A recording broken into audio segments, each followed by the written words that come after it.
আমার কি হয়েছে? আমি কেন গুনাহ থেকে বাঁচতে পারছি না? বারবার কেন শয়তানের ফাঁদে পা দিয়ে ফেলছি আমি? হে আমার রব, আমাকে সাহায্য করুন। আমি তো তওবা করেও গুনাতে লিপ্ত হচ্ছি, আবার ইস্তেগফার করেও পাপ কাজে লিপ্ত হচ্ছি। তাহলে কি আমি আমার রবের প্রিয় হতে পারলাম না?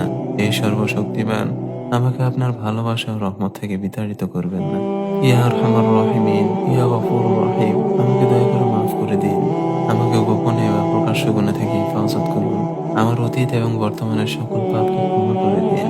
হে আমার রব, আপনি তো বলেছেন, ওয়াখুলিকাল ইনসানু দাঈফা। আপনি তো আমাদের দুর্বল করে সৃষ্টি করেছেন। আমরা তো আপনার সাহায্য ছাড়া শয়তানের কাছে অতীব দুর্বল। হে আমার রব, আমি শুনেছি আপনার হাবিব সাল্লাল্লাহু আলাইহি সাল্লাম নাকি বলেছিলেন, আমরা যদি গুনাহ না করতাম তাহলে আপনি আমাদের পরিবর্তে এমন এক জাতিকে সৃষ্টি করতেন যারা কিনা গুনাহ করত এবং আপনার কাছে ক্ষমা চাইতো। সুতরাং মালিক, আমি তো ভুল ত্রুটিতে জড়িয়ে পড়বই। আমি তো আপনার গুনাহগার দুর্বল বান্দা, কিন্তু আপনি তো আমার তওবা কবুল করে সক্ষম মালিক। সুতরাং আমার তওবা কবুল করুন।